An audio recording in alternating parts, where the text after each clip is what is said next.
Good morning, friends. Welcome to my channel English with Deepti. And today we will learn about figures of speech or literary devices. आज हम figures of speech और literary devices के बारे में पढ़ेंगे. ये figures of speech और literary devices होते क्या हैं?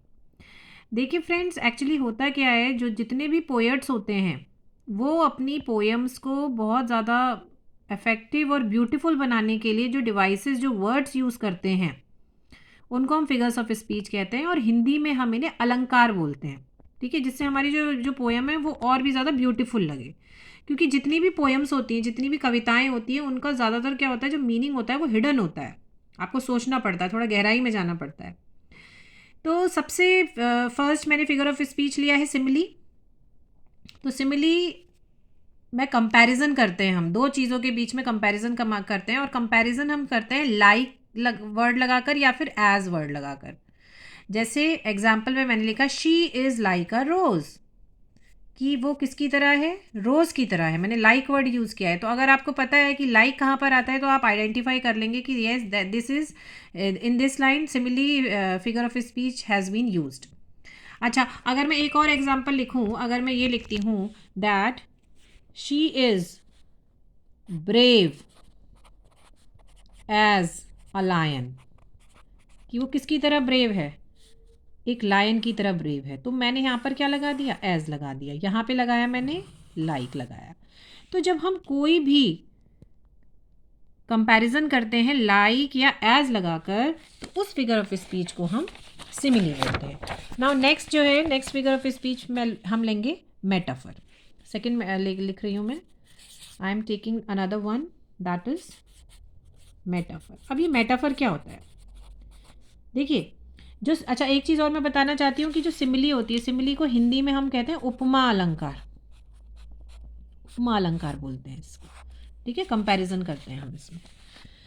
अच्छा, मेटाफर क्या होता है? Metaphor is an implied simile. इसे इम्प्लाइड सिमिली बोला जाता है. अब इसे इम्प्लाइड सिमिली क्यों बोला जाता है? इसे इम्प्लाइड सिमिली इसलिए बोला जाता है क्योंकि कंपैरिजन इसमें भी होता है, लेकिन इसमें हम इसमें लाइक वर्ड यूज़ करते हैं और ना ही हम इसमें एज वर्ड यूज़ करते हैं.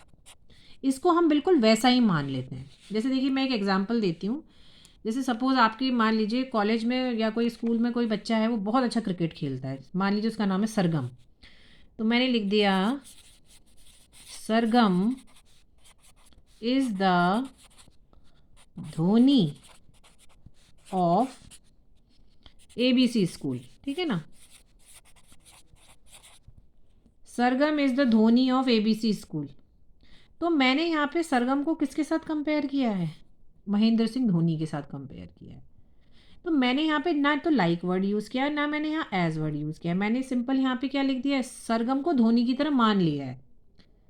तो जब हम कंपैरिजन करते हैं विदाउट लाइक और एज, उस फिगर ऑफ स्पीच को हम मेटाफर बोलते हैं. ठीक है ना. जैसे एक और एग्जांपल मैं देती हूँ. जैसे एक और एग्जांपल देती हूँ. इसमें लिखती हूँ Kalidas is the Shakespeare of India.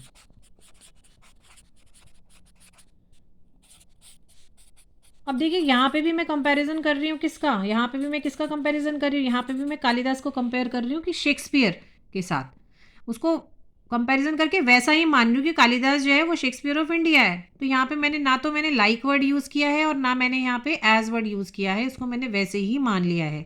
इसी तरीके से अगर मैं बोलूँ camel is the ship of desert, तो कैमल को मैंने किसके साथ कंपेयर किया है, शिप के साथ कंपेयर किया है. उसको वैसा ही मान लिया है.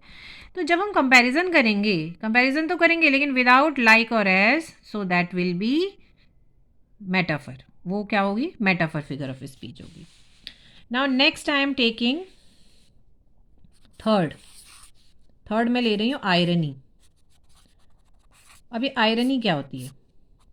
देखिए, आयरनी का मतलब होता है, आयरनी का मतलब होता है कि जब भी हम कोई भी स्टोरी पढ़ते हैं या कोई भी पोएम पढ़ते हैं या कोई भी वर्क पढ़ते हैं, इवन हम कोई अगर नेम का भी अगर मैं आपको एग्जांपल दूँ, अगर हम कोई भी, हम कुछ भी अगर हम पढ़ते हैं, उसका बिल्कुल ऑपोजिट मीनिंग, उसको आयरनी बोलते हैं. देखिए सपोज़ मैंने कहा कि जो है एक कोई बच्चा है आपकी क्लास में और वो बहुत ही ज़्यादा क्या है, बहुत ज़्यादा शैतान है और नाम है उसका भोलू. भाई वो लंच खा लेता है बच्चों का और जो है बहुत ज़्यादा परेशान करता है टीचर को, और नाम उसका है भोलू। तो नाम उसका कैसा होगा? आयरॉनिकल नाम हो गया। तो जो भी हम पढ़ते हैं और पढ़ने के बाद हमें उसका बिल्कुल ऑपोजिट मीनिंग निकल के आता है, उसको बोलते हैं आयरॉनिकल। देखिए, एक रविंद्रनाथ टैगोर ने एक पोयम लिखी है, I can not remember my mother, कि मैं अपनी मदर को याद नहीं रख पा रहा हूँ। लेकिन उस पोयम में उसने ना सारी बातें वो लिखी हैं जिसमें वो हर स्टेंजा में अपनी मदर को याद करता है। तो उसका जो टाइटल है वो आयरॉनिकल है। इसी तरीके से मैं आपको एक वो देना चाहती हूँ, एक